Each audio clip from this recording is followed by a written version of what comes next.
Graças a Deus, irmãos, bom dia. Queria ler com vocês o texto de Atos 20, versículo 24 apenas. Enquanto você abre a sua Bíblia,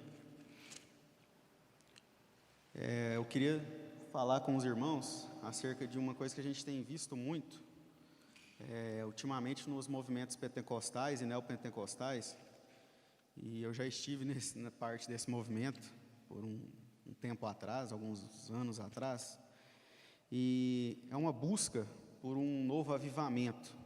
Nós temos visto vários eventos que têm o foco principal é um avivamento que vai surgir, um levante missionário que vai surgir através do Brasil.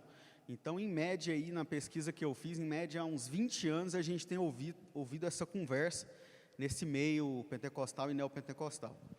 E aí, o que me chamou a atenção nessa última semana é que vai acontecer um evento no próximo dia 8 de fevereiro, que chama Descende, que é o envio, enviando, que vai acontecer em Brasília. E eu fui assistir o vídeo do anúncio desse evento, que vai acontecer em São Paulo também, em outras datas, e é o mesmo discurso que esses pastores, e em sua maioria sempre são pastores estrangeiros, americanos, canadenses, que vêm com intuito ao Brasil, com o intuito desse avivamento que vai surgir, que vai ter esse levante. E aí fui analisar que muitas pessoas têm se interessado por esse tipo de evento, têm feito inscrição para participar. Eu nem olhei o preço, porque eu fiquei tão abismado só com a ideia central que eu não tive coragem de olhar o preço desse evento, que realmente é caro.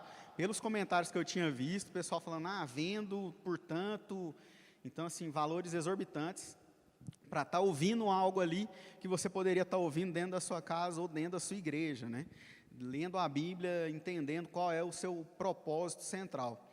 E o problema maior desses eventos é que as pessoas que procuram ir nesses eventos são pessoas que não têm levado uma vida de devocional, não têm levado uma vida de busca ao Senhor, mas que quer participar desse movimento, desse avivamento que esses pastores estão prometendo, Então, é algo alarmante e que nós precisamos estar muito atentos a toda essa euforia no mundo gospel, vamos dizer assim. E o que me destacou nesse texto de Atos, a gente lê aqui, diz assim, Atos 20, 24, só esse versículo. Porém, em nada considero a vida preciosa para mim mesmo, desde que eu complete a minha carreira e o ministério que recebi do Senhor Jesus para testemunhar o evangelho da graça de Deus. Só trazendo para o contexto aqui, no capítulo 20 de Atos, a partir do verso 17 até o verso 38, o apóstolo Paulo está sentando com os presbíteros de Éfeso, e ele está ali na sua terceira viagem missionária, e Paulo já tem um start de que a qualquer momento ele pode ser preso e pode ser morto pelos romanos.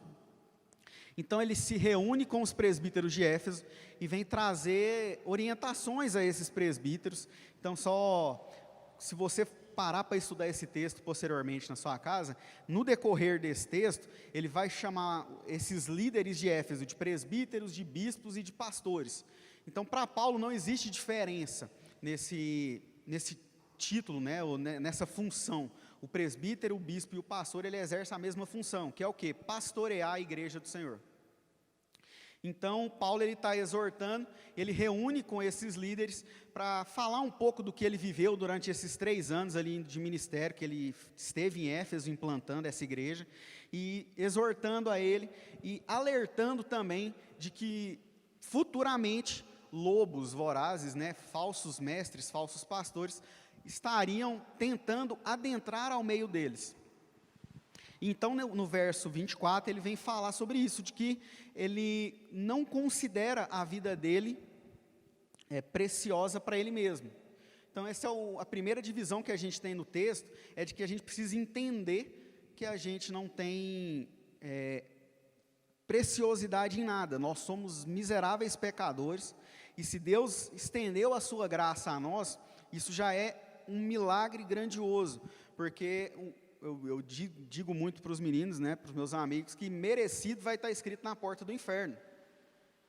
nós merecemos ir para o inferno, pelos nossos pecados, pelos nossos erros. Então nós não somos preciosos, você não é o ouro puro de Rufi, que eu acho que tem uma canção que diz isso, você não é isso aí, você é um miserável pecador, e você necessita da graça de Deus todos os dias, nós necessitamos da misericórdia do Senhor todos os dias. Então essa primeira divisão do texto é que nós precisamos ter essa consciência, que se não é por Jesus, se não é pela graça do Senhor, nós merecíamos o inferno. Então, na porta do céu, né, brincando, né, nessa ideia aí da porta, né, de que merecido vai estar na porta do inferno, a porta do céu vai estar escrito graça, vai estar escrito misericórdia, porque nós não merecemos, mas o amor de Cristo por nós foi tão grandioso que Ele morreu naquela cruz por nós, então nós temos acesso a essa salvação. E já a segunda parte, que eu queria me atentar um pouco mais desse versículo, que diz: desde que eu complete a minha carreira e o ministério que recebi do Senhor Jesus para testemunhar o evangelho da graça de Deus. O que essa parte B do texto quer nos dizer? Todos nós temos um ministério. Uai, como assim? Todos nós temos um ministério, e esse ministério é qual? É testemunhar a graça do Senhor. Independente se você é um ministro do Evangelho, se você é um pastor, presbítero, diácono, líder de departamento, ou se você não tem nenhum cargo na igreja, você tem um ministério, é esse ministério de testemunhar a graça do Senhor. Eu queria que a gente refletisse nessa reflexão, nessa manhã, de que qual o testemunho que nós temos dado? Nós estamos realmente testemunhando a graça do Senhor? Nós realmente estamos mostrando Cristo, essa graça que Paulo está dizendo aqui, desse ministério com a qual ele foi chamado, de testemunhar a graça de Deus? Em Êxodo 23, 1 e 2, vai dizer assim: não espalhe notícias falsas e não entre em acordo com o ímpio, para ser testemunha maldosa. Não siga a multidão para fazer o mal. Num processo, não deponha com a maioria, para torcer a justiça. O que esse texto está querendo dizer? Esse texto de Êxodo, ele está falando popularmente falado, Maria vai com as outras. Tem uma pessoa falando mal de outra pessoa, e você entra ali naquele rodinha de fofoca, vamos dizer assim, e todo mundo está falando mal, vou falar mal também, e começa Isso é totalmente oposto a esse testemunho que nós somos chamados. É um testemunho totalmente errado. Nós não podemos ser esse Maria vai com as outras. Nós não podemos difamar os nossos irmãos. E aí a gente poderia narrar aqui N textos que falam sobre falar de outras pessoas, a difamar outras pessoas. Quem somos nós? Porque a gente precisa também olhar para a primeira parte do versículo. Nós não somos preciosos. Se a gente for permitir que o nosso coração pecaminoso, a nossa carne pecaminosa, a gente realmente vai vamos falar mal mesmo, vamos difamar, vamos espalhar notícias caluniosas, e isso é totalmente oposto ao que complementa o versículo, né, que nós devemos dar o testemunho da graça. Então eu queria que a gente analisasse, se no trabalho, se em casa, se seu cônjuge começa a falar mal de outra pessoa, você dá ênfase a isso, em vez de você exortar, ou seu filho, filha, está falando mal de algum coleguinha, em vez de você vir falar, mas por que você está falando mal? O que aconteceu? Por qual motivo? Tentar entender esse contexto e ser testemunhas de Cristo, de entender, de chegar numa rodinha no trabalho, por mais que você vai ser julgado, isso aí você vai ser mesmo, de toda forma, a gente fala, de toda forma você vai ser perseguido, de toda forma você vai ser perseguido. Então, se você se posicionar ou não, você vai ser. Então, já que é para ser perseguido, independente de onde você está, que seja pelo certo, que seja para honrar o nome do Senhor. Então, quando você chegar numa roda, chegar numa situação que você vê pessoas falando mal uma das outras, gente, por que vocês estão fazendo isso? Por que vocês não chamam essa pessoa e conversam com ela? Então, atitudes simples que podem gerar uma transformação gigantesca. Gigantesca. E aí, lá em 1 Coríntios 11, 1, o próprio apóstolo Paulo vai dizer como nós devemos dar esse testemunho. Versículo simples e direto que diz: sejam meus imitadores, como também eu sou de Jesus Cristo. Como nós devemos agir? Como nós devemos testemunhar essa graça de Deus? Sendo imitadores de Jesus. com as atitudes que Jesus tomaria, tentar se colocar no lugar, falar, peraí, será que Jesus iria agir dessa forma? Será que dessa forma eu vou estar honrando e glorificando o nome do Senhor? E aí fazer essa reflexão e trazê-la para você. Porque também lá em Colossenses 3:23 vai dizer assim, tudo o que fizerem, façam de todo o coração, como para o Senhor e não para as pessoas, sabendo que receberão do Senhor a recompensa da herança, e a Cristo o Senhor que vocês estão servindo. Nós servimos a Jesus, ou pelo menos deveríamos estar servindo a Jesus. Então nós precisamos honrar o Senhor em todas as nossas ações. Eu não vou fazer isso para o fulano porque ele é uma pessoa ingrata, porque ele não merece. Mas espera aí, segundo Colossenses 3:23 diz que você tem que fazer como se você estivesse fazendo para o Senhor. Você não está servindo para essa pessoa, você está servindo ao Senhor. Então, independente se você vai ser recompensado, e infelizmente a gente tem vivido muito no mundo de recompensas. Eu vou fazer isso porque vou ser exaltado, as pessoas vão ver que eu estou fazendo, eu vou fazer isso porque o pastor vai me chamar lá na frente e vai falar que eu estou fazendo. Está errado, o motivo do seu coração está errado, então você não deveria nem estar fazendo. Você deveria estar entendendo que nós devemos fazer todas as coisas para honrar e para glorificar o nome do Senhor. Esse é o foco, esse é o objetivo do nosso serviço. Esse é o objetivo da nossa vida. Por que eu estou falando isso tudo em relação a testemunho? Às vezes você está falando assim, nossa, eu já sei disso, eu sou crente há 30 anos. Sim, porque a gente precisa reprisar isso, e que a gente precisa entender que muitas das vezes a única forma de que as pessoas vão ver Cristo é através da sua vida. Às vezes ela não vai entrar numa igreja, ela não vai conhecer um pastor, um líder cristão, ela não vai ter contato com o Evangelho. O único contato que ela vai ter é através da sua vida, é através do seu testemunho. Se você é uma pessoa que honra o Senhor em suas ações, se você é uma pessoa honesta, íntegra, que tem caráter, às vezes esse vai ser o único Evangelho, o único Cristo que as pessoas vão ver. E por isso a gente precisa estar sempre reprisando isso na nossa mente. Falar assim, peraí, deixa eu fazer uma reprise dessa última semana. Como que eu agi no meu trabalho, como que eu agi com a minha família, como que eu agi com o círculo de pessoas que eu convivi essa semana, se eu honrei ao Senhor. E na maioria das vezes a gente vai achar algum momento que a gente errou.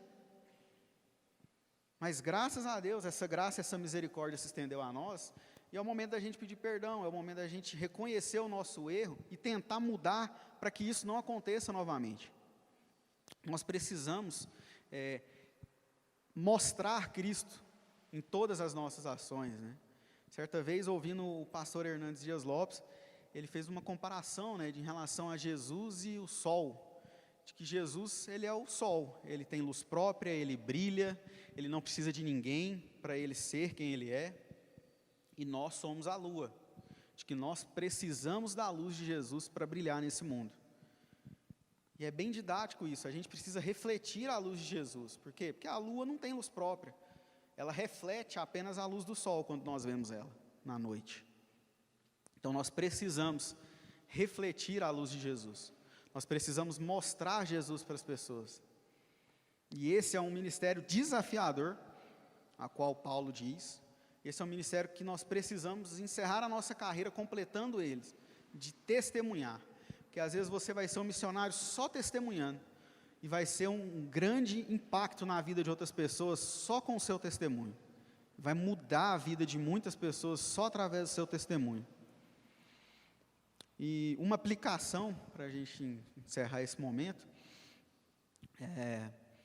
certa vez, analisando os fatos e o interesse das pessoas em benefícios, então a gente vê que quando um político ele se aproxima de várias pessoas, ele se alegra pela possibilidade de ganhar o voto daquelas pessoas. O comerciante, quando ele vê a sua loja cheia, ele se alegra pelo lucro que ele vai ter nas vendas. Porém, Jesus, quando ele olha para várias pessoas, para nós, ele olha com compaixão e misericórdia. E eu queria te desafiar nessa manhã, como você tem olhado para as pessoas? É com interesse? É com segundas intenções? Ou é com compaixão e com misericórdia? Como Cristo olhou? como Cristo olhou para nós e agiu com compaixão e com misericórdia. Então nós precisamos parar de querer tirar benefício de tudo e agir com compaixão e com misericórdia. Amém? Vamos orar?